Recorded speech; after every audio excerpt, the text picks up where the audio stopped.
to you. You find a library on GitHub, perfect star, perfect folks. You clone it and there's nothing. No README, just raw, unexplained code. We have all been there, it's the worst. Today we fix that. Two formats, .md and .rst. By the end, you will know exactly which one to reach for and why. Let's go. So, why are we even talking about documentation? Because code without docs is just black box, even to you 6 months later. So when you write code, you know what it does. But the moment someone else opens that repo or you open it 6 months later, it's a completely different experience. Documentation is the bridge between I know what this does and everyone knows what this does. Docs aren't something you write at the end. They live inside your project. They travel with your code. I will write the docs later. Later never comes. Trust me. There's places GitHub README first thing anyone sees. Read the docs, where big Python libraries live. Project wikis more internal. Today we are focused on the first two. Two identical libraries, same functionality, same performance. One had great docs, one didn't. The one with the great docs had 40x more stars. Documentation is the product for a lot of developers. So, quick show of hands. How many of you have opened a README MD and on GitHub? I guess all of you have been reading Markdown for years. You just didn't know the name. So, Markdown was created in 2004 by John Gruber. The goal was to write text that looks formatted even before a computer renders it. Not a programming language, not HTML, just text with simple rules. Like open a .md file in plain notepad. Zero software, no rendering, it's still perfectly readable. The syntax doesn't get in the way. Compare that to HTML with angle brackets everywhere. Markdown said, what if the raw file was as readable as the rendered version? GitHub renders it automatically. Push a .md file, it just renders. No build step, no config, no toolchain. Tools like Pandoc convert Markdown to PDF format, Word, HTML, slides, whatever you need. GitHub, GitLab, VS Code, Bitbucket, Live Preview, Notion, like all Discord. It's the closest thing we have to a universal text format for the web. When something works across this many tools, you stop questioning it. So Markdown is not the default. When you get init a project, the first file you add is a readme.md, not a .txt, not .rst, .rmds. Sorry, that default status is extremely hard to unset, and for most use cases, there's no reason to. So let's see the actual syntax. The beautiful thing about Markdown, even before you explain it, it kind of explain itself. Headings, hashtag before your text. One hashtag equals to biggest heading. Two, then section. Three, then subsection. No opening tag, no closing tag, just a symbol and your text. List, dash, space, your text, sub item, indent, two spaces, another dash. The visual structure of the raw file is the structure. A list looks like a list even without rendering. Code blocks, triple brackets open, triple backticks close, uh, drop the language name after the first three, Python, JavaScript, hash, and GitHub applies syntax highlighting automatically. Links, square brackets around the link text, parentheses around the URL, bold double asterisk, italics, simple asterisk, headings, a list, code, links, emphasis, a simple, complete professional readme with just those five things. So restructured text, that is RST, that was built in 2001 specifically for Python's documentation, where Markdown is casual, RST is precise, built for technical writing that needs real structure. The Python community needed something more powerful than plain text, but more structured than raw HTML. RST was the answer. So it's been the backbone of Python documentation ever since. RST is part of uh, DuckTales keyword technical writing, cross-referencing between files, custom warming boxes, and auto-generated API tables of content. It's a more serious tool built for more serious docs. So Sphinx is a documentation generator that takes your .rst files and produces beautiful searchable versioned documentation websites. Python docs, Django docs, NumPy docs, all Sphinx. RST without a Sphinx is like a React without a build tool. RST's killer feature is directives. So dot note colon styled note box warning colon that is warning. So code block colon Python is a syntax highlighted code block.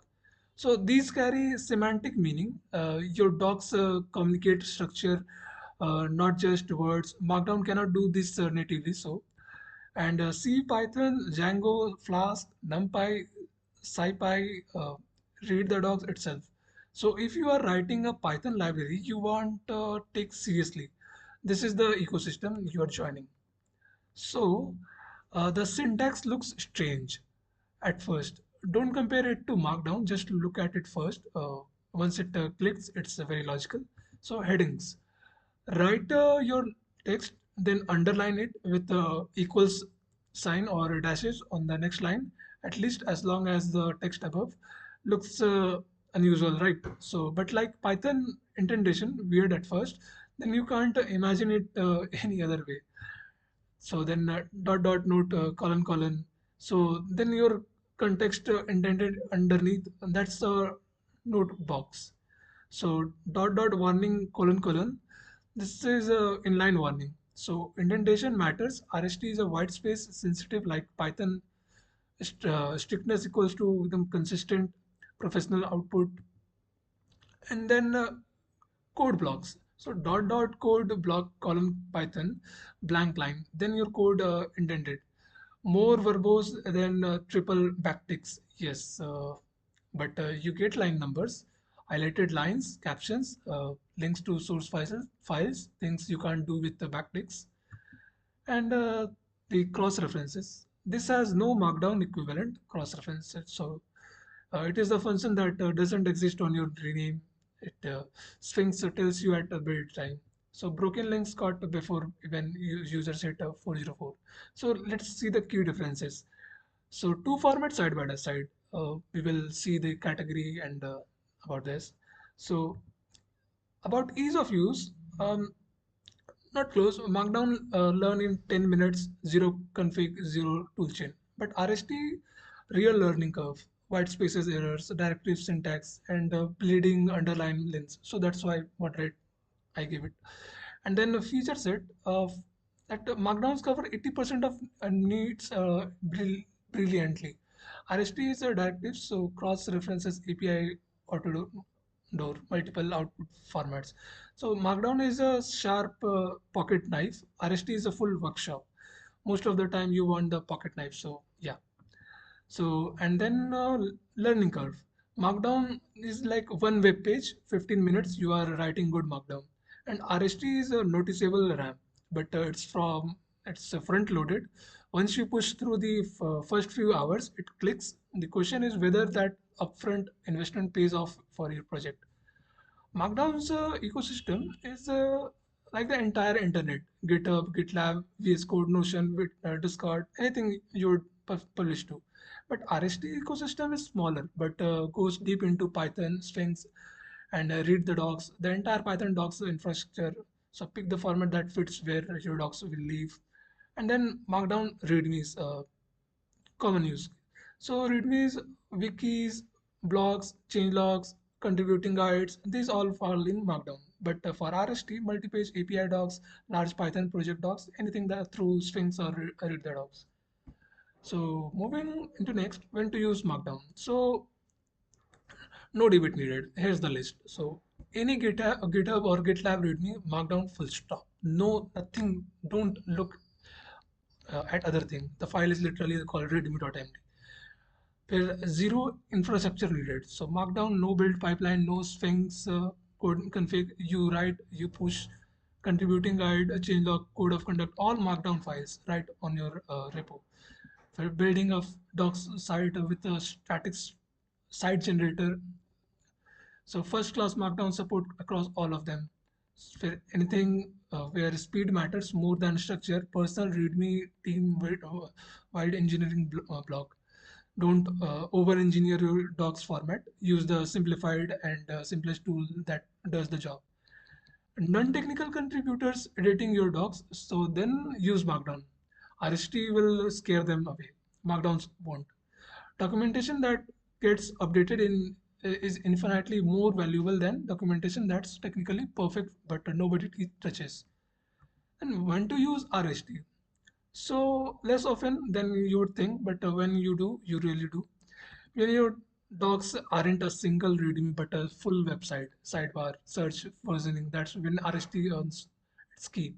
Strings, cross-file reference, table of contents, these all across hundreds of pages, hard to replicate with Markdown tooling. So, and then publishing a Python package on uh, PyPy. So RST is what the ecosystem uh, expects. Sphinx outdoor extension, write proper doc strings in Python code. And then if you're thinking, I wish I could add a warning box here, or I want to link this function to the docs, that's RST calling. So custom directives, you can use RST. And read the docs is the standard hosting for open source Python docs. So yeah, so what a real developer discussion looks like. So GitHub community discussion hashtag 86067. I will attach the link. Over 1,000 developers fascinating reading, not because they agree, but because of the reasons they give. I will give the link. So the majority lean toward Markdown, and the reason is almost never technical. It's always friction. I just want to write and ship. Markdown wins everyday docs because it removes obstacles. But the RST camp makes real points. Once you are in Sphinx, the structured output is genuinely superior. Cross references don't lie. Warnings at build time, not when a user hits a 404. Nobody's being tribal. The smart takes all converge on one thing. Use the simplest tool that solves your actual problem. So this is the reference. You can also check. And final summary. Let's bring it home. So Markdown simple, fast, universally supported, perfect for readmes, blogs, and wikis. Starting out for want a zero setup cost, and that is your default. Then restructure text that is powerful, structure, deep Sphinx integration. The standard is for serious Python library.